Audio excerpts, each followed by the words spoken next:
residents looking to buy guns could soon face tougher background checks. The legislature there just yesterday passed a bill calling for universal checks for all gun buyers. The legislation now goes to the governor for his signature, and Democratic Governor John Hickenlooper says he will probably be signing that bill. The NRA, meanwhile, is getting some prime real estate at this weekend's CPAC conference. The gun lobby's president is speaking right now on the floor there. Meanwhile, Thursday, a bill banning some assault weapons cleared a Senate Judiciary Committee.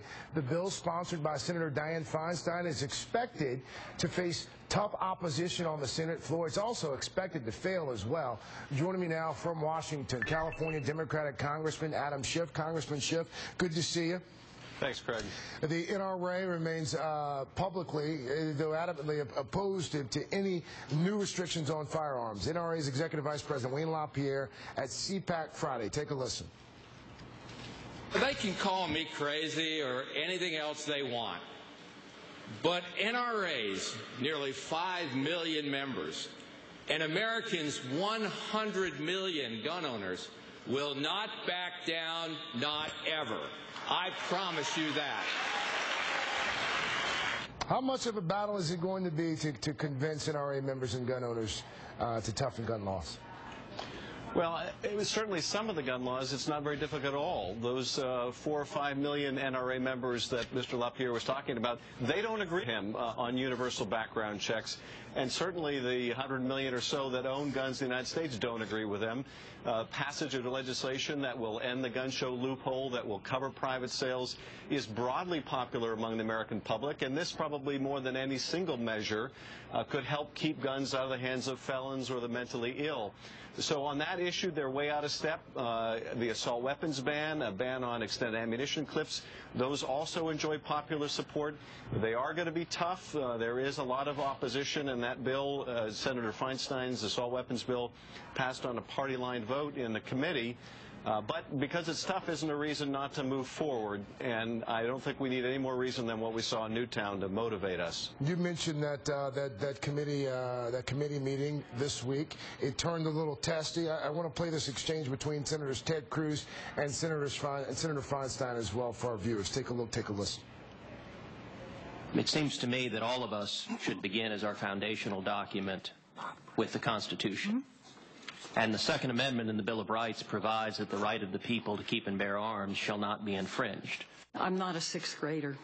Senator, I've been on this committee for 20 years, and I thank you for the lecture. Incidentally, this does not prohibit, you use the word prohibit, it exempts 2,271 weapons.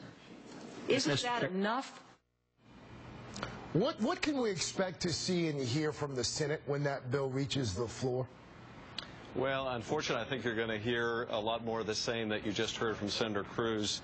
A lot of it patronizing, as I think that exchange was, and unfortunately a misapprehension about what the Second Amendment prohibits and what it permits. There is no Second Amendment right to possess any kind of weapon, a tank or a F-16 or an assault weapon for that matter.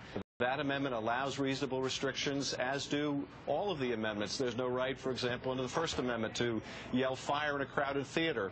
As one of the justices wrote in a different context, the Constitution is not a suicide pact. It doesn't preclude us from doing common sense things like protecting the country from these mass shootings that now have become a monthly and sometimes weekly occurrence. But it is going to be tough. It's going to be, particularly on the assault weapons ban, very close vote and a hard-fought battle. But the momentum has shifted very demonstrably on this subject, and things that were not possible 5 or 10 years ago are very possible to do now. Really quickly, you know, you've kind of taken a different approach to curbing gun violence than a lot of legislators. You've introduced in the House a bill that would override a 2005 law that provides gun makers immunity from liability lawsuits. How can going after gun manufacturers help reduce gun violence?